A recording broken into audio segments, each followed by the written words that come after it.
네, 감사합니다. 오늘은 교회를 위한 12주 정교인 수요기도의 11번째 시간입니다. 이제 다음 주로 12주 정교인 수요기를 마칠 예정입니다. 이번 기도회가 코로나 가운데 드려지는 마지막 기도회기를 간절히 바라고요. 또 우리가 코로나 통화에서 배우고 익힌 그러한 사실들, 경험을 가지고 우리의 삶 속에서 늘 감사하며 살아가는 교회가 되시기를 간절히 바랍니다. 지난주 우리는 감격스러운 부활절을 맞이하여서 전세대 연합 예배를 드렸습니다. 정말 오랫동안 기대하였던 은혜스러운 그러한 시간이었습니다.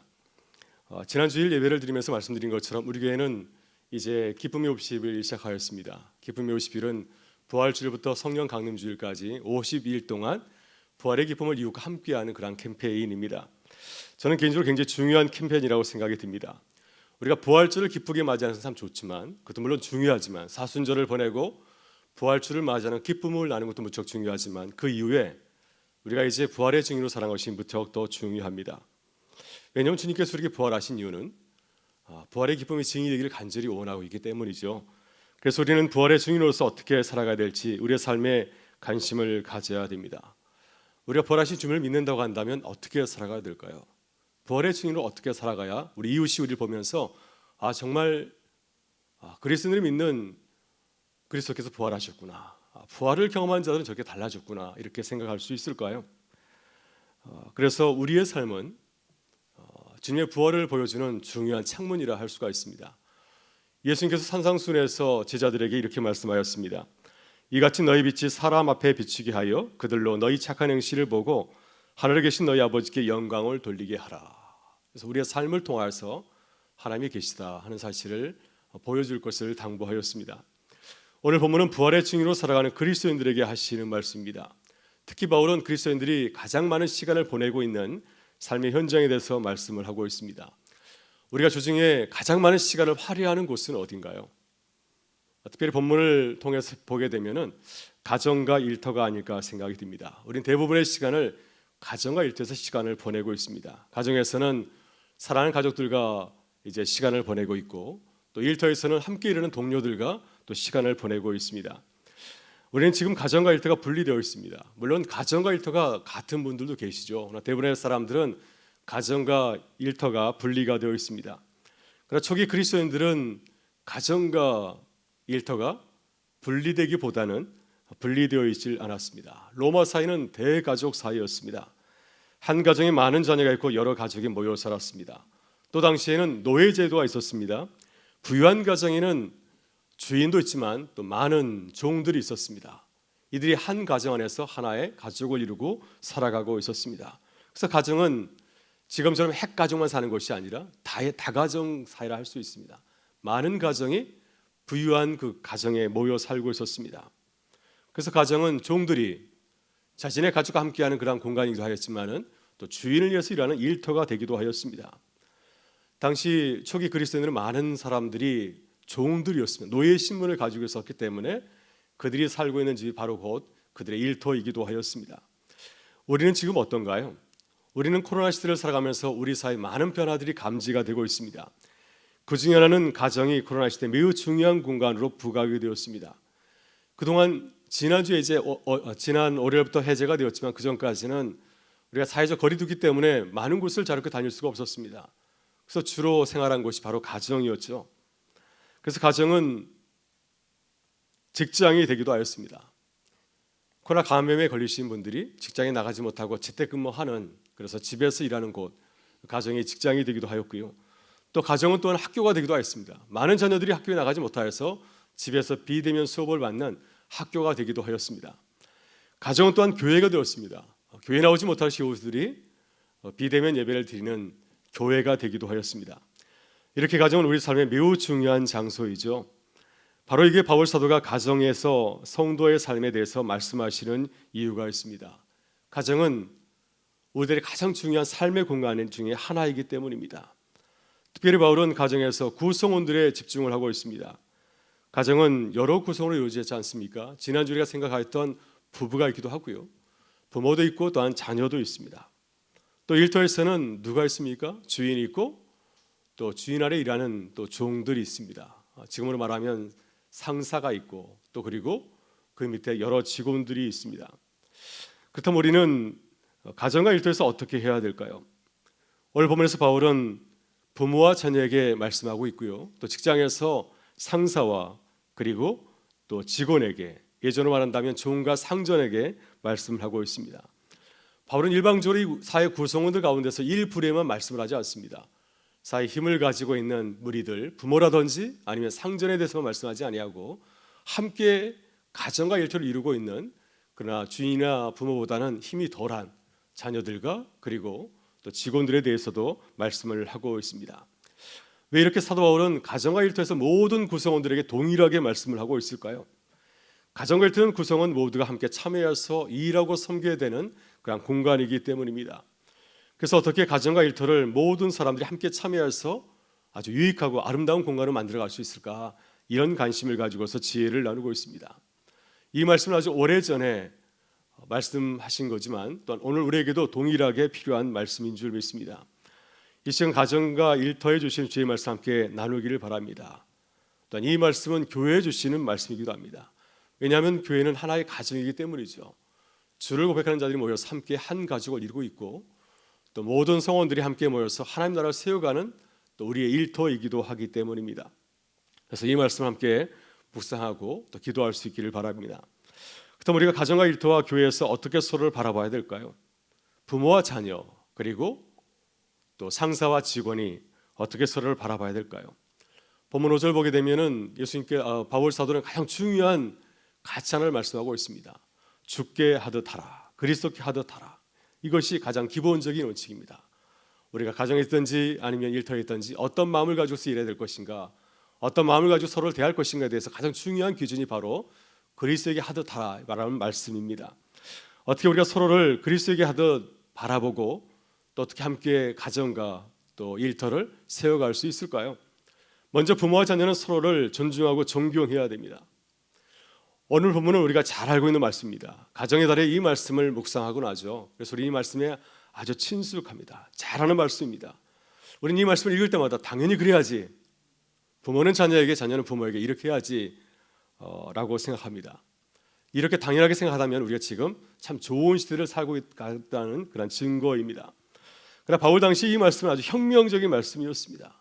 당시 부모와 자녀들은 이 말씀을 잘 몰랐거나 왜 이렇게 해야 되지 하면서 의문을 품었을 모르겠습니다. 왜냐하면 당시 로마 사회에서 부모는 절대적인 권위와 권한을 가지고 있었습니다. 자신의 힘과 권한을 가지고서 얼마든지 자녀를 다스릴 수 있고 또 자신이 원하는 대로 가르칠 수가 있었습니다. 심지어 부모에게는 자녀의 생명을 결정할 수 있는 권한까지 있었습니다. 막강한 파워를 가진 사람이 로마 시대에는 바로 아버지였습니다. 부권이 굉장히 강한 시대였습니다. 그러나 자녀들은 어떠했나요? 자녀들은 아무런 힘과 권한이 없습니다. 그 시대 자녀들은 부모의 폭력과 또 전형에 그대로 노출되어 있습니다. 생명의 유혹을 받기도 하였습니다. 그래서 만약에 엄마가 아버지가 생각하기에 우리한테는 남자만 필요해, 또 건강한 몸을 가진 아이만 필요하다고 생각했을 경우에는 여자아이나 장애아이일 경우에는 어렸을 적에 이제 생명을 잃기도 하였고요, 버려지기도 하고 죽이기도 하였습니다. 이것이 당시 사회에서 자녀의 운명이고 또한 현실이었습니다. 근데 이러한 상황 가운데서 바울 사도는 로마 사회의 기본적인 가치관과 질서에 도전하고 있습니다. 새로운 기독교의 문화를 가르치고 전하고 있습니다. 이것은 전혀 새로운 문화입니다. 아마 이 문화가 전해졌을 때, 이 말씀이 전해졌을 때 로마 사회는 크게 놀랐을 것입니다. 또한 이 말씀을 듣고 기뻐하는 자들이 많이 있었을 것입니다. 아마 자녀들과 여인들은 이 말씀을 듣고 와, 정말 대단한 말씀이구나 하는 생각을 하게 되었을 겁니다. 그래서 우리는 생명을 존중하고 살리는 문화를 가르치고 전해야 됩니다. 이것이 주님께서 우리에게 이 세상 가운데서 그리스도의 문화를 우리에게 가르치고 또 전해준 이유인 줄 믿습니다. 그렇다면 우리는 가정에서 어떤 부모와 자녀가 되어야 될까요? 본문 1절 보게 되면 자녀에게 말하고 있습니다. 자녀들아, 주 안에서 너희 부모에게 순종하라. 이것이 옳으니라. 내 아버지와 어머니를 공경하라. 이것은 약속에 있는 첫 계명이니 이로써 내가 잘되고 땅에서 장수하리라. 자녀는 부모에게 어떻게 해야 됩니까? 순종해야 됩니다. 그 이유가 무엇인가요? 부모가 더 힘이 많아서?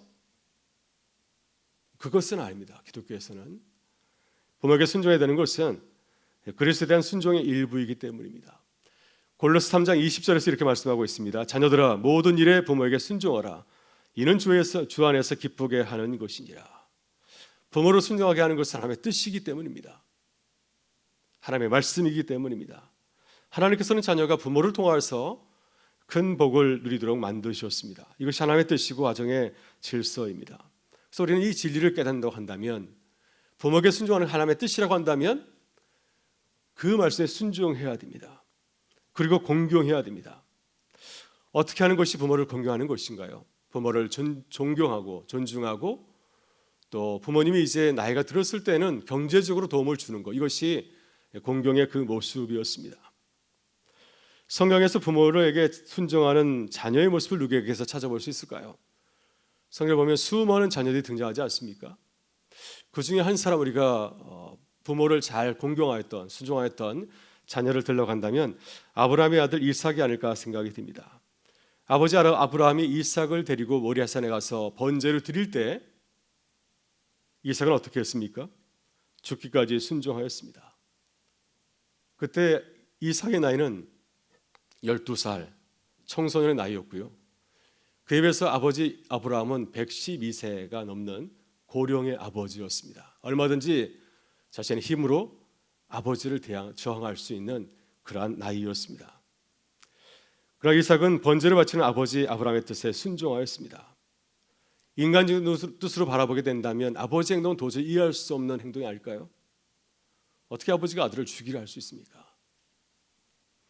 그러나 이삭은 주 안에서 아버지를 바라보았습니다. 그래서 하나님에게 순종하는 것처럼 아버지 아브라함의 뜻에 순종한 것입니다.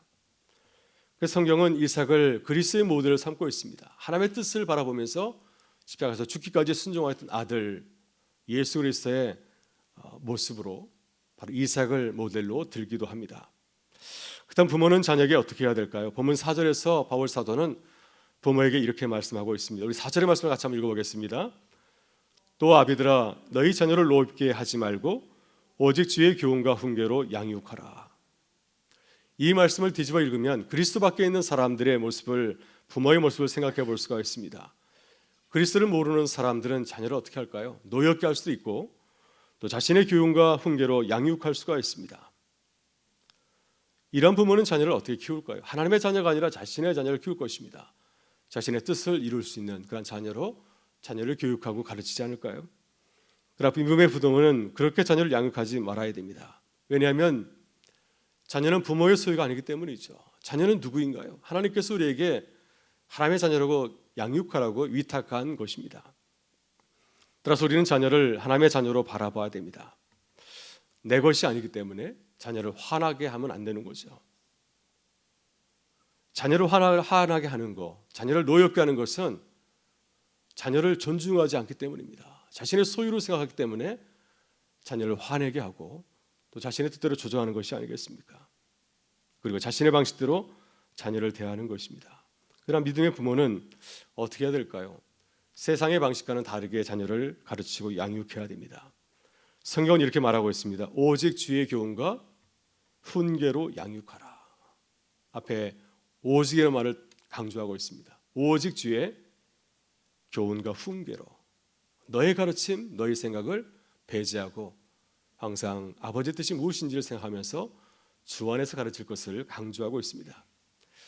누가복음 20장 14절 이하를 보게 되면 예수님의 가정을 소개하고 있습니다. 예수님께서 12살 되었을 때 부모님과 함께 이제 유월절 명절을 보내러 예루살렘에 올라갔습니다. 6월절을 지내고 이제 돌아오게 될 때 그만 부모님이 예수님을 잃어버렸습니다. 한참 찾았어요. 다시 고향으로 돌아가는 길에 발견하고 다시 돌아와서 찾았는데 예수님 어디 있었습니까? 예루살렘 성전에서 랍비들과 토론하고 말씀을 나누고 있었습니다. 그 모습을 보고 마리아가 예수님을 책망하였습니다. 너 어떻게 이렇게 할 수 있느니? 우리가 얼마나 너를 찾았는데. 그때 예수님께서 뜻밖의 말씀을 부모에게 했습니다. 어떤 말씀을 하셨습니까? 어찌하여 나를 찾으셨나이까? 내가 내 아버지의 집에 있어야 할 줄을 알지 못하였나이까? 이런 이 말씀을 들을 때 어떤 생각이 나나요? 예수님이 12살 되었을 때 예수님은 어머니 마리아의 가르침의 수준을 뛰어넘었습니다. 마리아가 예수님의 행동과 말씀을 이해하지 못하였습니다. 지금 무슨 말을 하고 있는 것인가? 내 아들이 성전에서 랍비들과 토론할 줄은 전혀 생각하지 못하였습니다. 이미 12살 되었을 때 예수님은 부모의 손을 떠난 것입니다. 그래서 이 모습은 예수님과 이 마리아의 대화는 부모와 자녀의 모습을 보여주고 있습니다. 여러분, 부모가 자녀의 모든 것을 다 알 수 있을까요? 완벽하게 잘 가르칠 수 있을까요? 그래서 불가능한 일입니다. 그래서 우리는 자녀를 교회에 맡기도 하고 학교에 맡기도 하는 겁니다. 좋은 스승과 또 좋은 가르침을 줄 수 있는 사람을 만나게 하는 것입니다. 그래서 우리는 우리 자녀를 누구에게 맡겨야 될까요? 하나님께 맡겨야 됩니다. 또 나의 생각으로 가르치려고 하지 말고 주님의 말씀으로 가르치고 양육할 수 있도록 내 주권을 내려놓아야 됩니다. 그래야 우리 자녀가 교회 안에서 또 말씀으로 잘 양육받고 하나님의 자녀로 자라날 수 있기 때문입니다. 여러분, 창세기 37장을 보게 되면 요셉은 아버지 야곱을 떠나서 어떻게 되었습니까? 애굽의 노예로 팔려갔습니다. 보디발의 가정에서 종사를 하였고요. 놀라운 사실이 있어요. 근데요, 요셉은 자신의 몸을 함부로 세상에 맡기지 않았습니다. 어린 나이에 팔려갔지만은 17살쯤 된다고 생각하죠. 어린 나이에 팔려갔지만은 자신의 정체성과 자존감을 갖고 있었습니다. 그래서 자신을 세상과 구별하였습니다. 저는 그게 참 놀라운 일인 것 같습니다. 부모님 없이 홀로 살아가는데 외국 땅에 버려졌는데 불구하고 거룩한 정체성과 자존감을 가지고 있었습니다. 이 모습을 통해서 우리가 무엇을 깨달을 수 있을까요? 요셉의 삶을 보면 야곱은 부모로서 어린 요셉에게 하나님에 대한 신앙교육을 잘한 것 같습니다. 내가 누구이며 내가 어떻게 살아야 되는지를 잘 가르친 겁니다. 그래서 우리는 이 야곱의 모습을 우리가 배워야 됩니다. 우리도 자녀를 하나님의 말씀으로 잘 양육해야 됩니다. 우리 자녀의 마음속에 뭘 심어줘야 될까요? 거룩한 정체성과 자존감을 심어줘야 됩니다.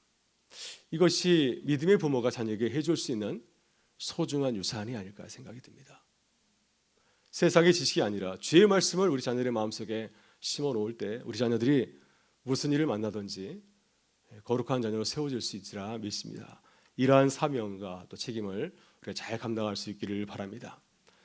다음으로 우리는 직장에서 서로를 높이고 존대해야 됩니다. 오늘 본문을 보게 되면은 바울 서신은 로마 제국 시대에 기록되었기 때문에 당시의 상을 반영하고 있습니다. 바울이 보기에 직장은 어떤 곳이었습니까? 직장은 지금처럼 민주적인 그러한 사회가 아니라 주인과 종의 관계로 이루어져 있습니다. 주인과 종의 관계는 로마 당시에 어떠했을까요? 인격적인 관계가 아니라 비인격적인 관계이고 비민주적인 그런 관계였습니다. 철저하게 종이 주인에게 복종하는 그러한 사회였고요. 또 주인은 종을 철저하게 대하고 하대하는 그러한 문화였습니다.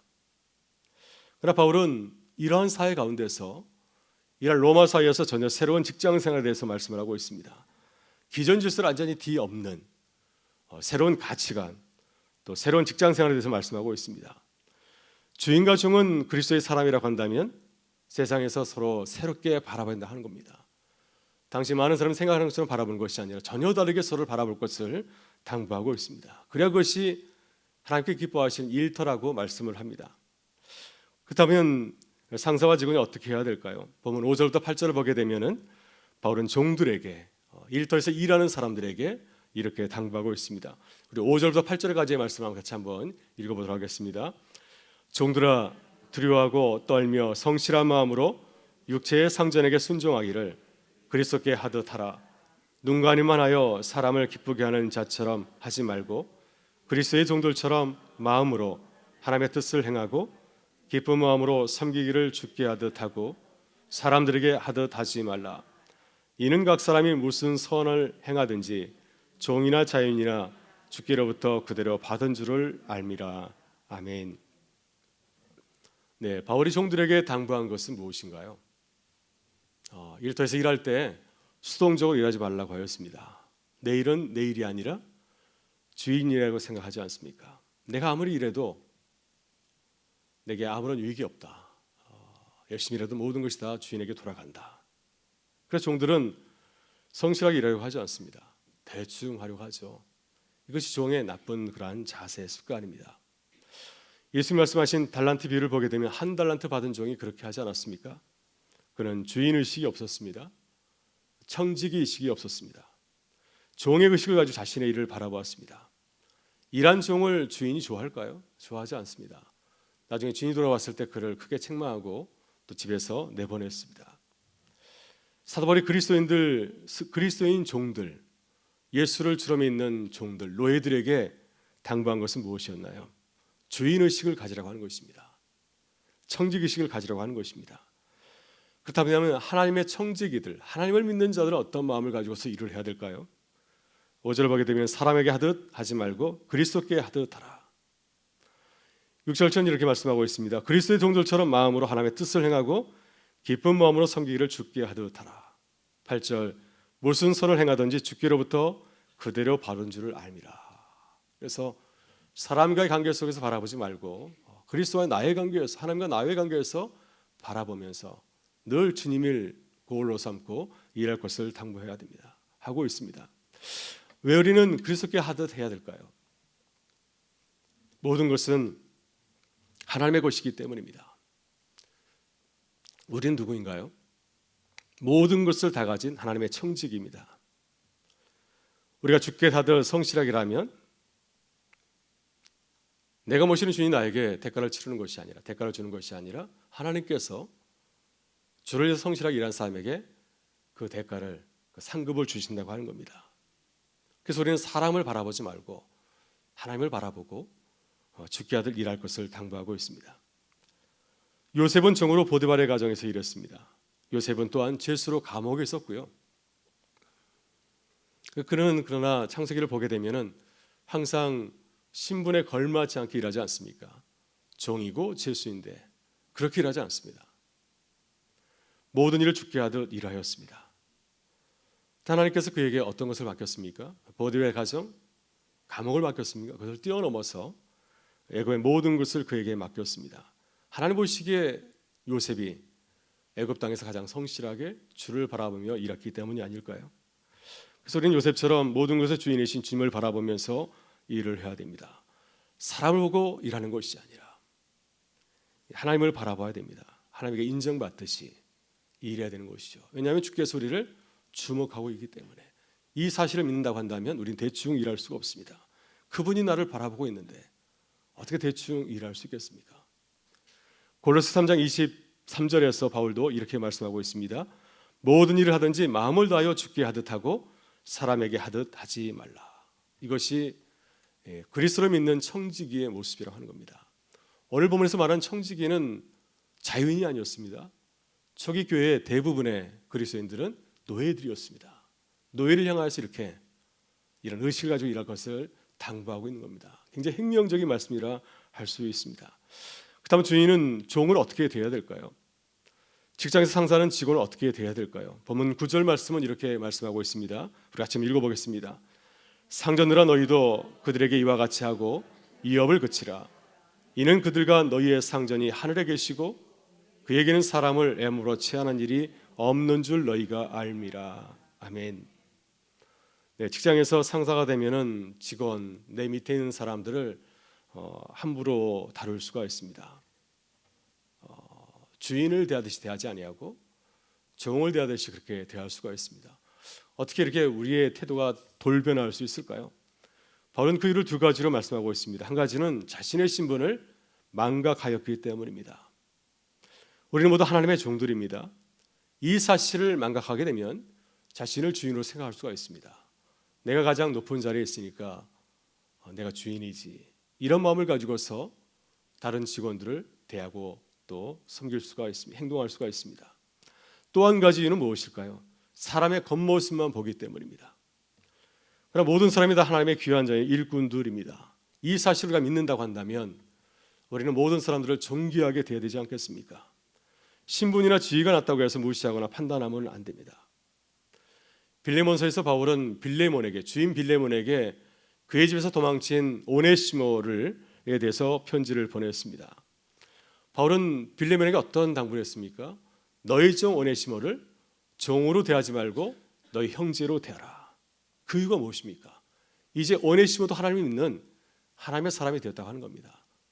자네도 하나님을 믿고 오네시모도 주님을 믿는다고 한다면 너희는 주 안에서 한 형제 자매가 아닌가. 그렇다고 한다면 그를 종으로 대할 것이 아니라 너희 형제로 받아줄 것을 당부하고 있습니다. 우리는 이 말씀을 깊이 묵상해야 됩니다. 요즘 우리 사회는 직장에서 갑질 문화가 큰 문제가 되고 있지 않습니까? 왜 이 문제가 근절이 되지 않을까요? 왜 잊을만 하면 또 나타나고 합니까? 또 우리 청년들이 직장에 대해서 가장 처음 만나는 문제가 바로 이 갑질 문화입니다. 상사들 때문에 얼마나 고통을 많이 당하는지 모르고요. 오래 버티지 못하고 회사를 떠나는 친구들이 참 많이 있습니다. 왜 이런 문제가 계속 남아 있을까요? 우린 다른 사람의 문제는 쉽게 비판합니다. 언론이나 이런 문제가 터져나오게 되면 어떻게 저런 사람이 있을 수 있을까 비판하죠. 그러나 우리 사회가 변하지 않는 것은 그 문제를 자신에게 해당하지 않기 때문에 그렇습니다. 우리는 다른 사람을 비판하기 전에 우리의 모습을 바라봐야 됩니다. 자신을 비판하고 고치려고 해야 됩니다. 그럴 때 우리 사회가 조금씩 변화되어 나간다고 생각이 듭니다. 우리는 그리스도인으로서 이 문제를 나의 문제로 생각하고 기도해야 됩니다. 그럴 때 우리의 모습으로부터 우리 그리스도인들이 한국 사회에 굉장히 많은데요. 우리 그리스도인으로부터 이 문제가 고쳐질 때 우리 사회가 좀 더 아름답게 더 건강하게 새롭게 나가게 될 줄 믿습니다. 마가복음 10장 42절에서 주님은 높아지려 하는 제자들에게 이렇게 말씀하셨습니다. 이방인의 집권자들이 그들을 임의로 주관하고 그 고관들이 그들에게 권세를 부리는 줄을 너희가 알거니와 너희 중에는 그렇지 않을지니 너희 중에 누구든지 크고자 하는 자는 너희를 섬기는 자가 되고 너희 중에 누구든지 으뜸이 되고자 하는 자는 모든 사람의 종이 되어야 하는지라. 인자 온 것은 섬김을 받으려 함이 아니라 도리어 섬기려 하고 자기 목숨을 많은 사람의 대속물로 주려 함이니라. 그래서 주님께서 먼저 우리에게 이 좋은 직장의 문화를 우리에게 보여주셨습니다. 오늘 기도할 때 우리 가정과 직장을 위해서 함께 기도할 수 있기를 바랍니다. 부모와 자녀가 서로 존중하는 또 존경하는 가정이 되게 해 주옵소서. 우리 가정을 함께 기도하기를 원하고요. 또 상사와 직원이 서로 높이고 존대하는 직장, 우리가 이루어가고 있는 일터를 위해서 함께 기도할 수 있기를 바랍니다. 그리고 우리 자신을 위해서 함께 기도하면 참 좋겠습니다. 우리 자신이 먼저 스스로 비판하고 새롭게 거듭나게 해 주옵소서. 기쁨의 50일 캠페인을 이제 막 시작을 하였습니다. 부활의 복음으로 지역사회를 아름답게 변화시키는 우리 교회 성도들이 되게 하여 주옵소서.